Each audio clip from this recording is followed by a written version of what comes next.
Hi everybody, today we are installing this trapeze. We got it from Amazon and it has been so much fun to have it at home.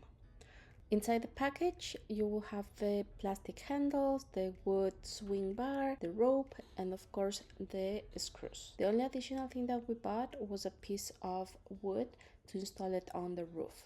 To make our life easy, we always classified the screws and all the little pieces that comes with to be installed.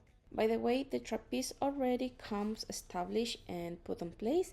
The only thing that we had to do was adding the wood on the ceiling, and we secure it on the studs.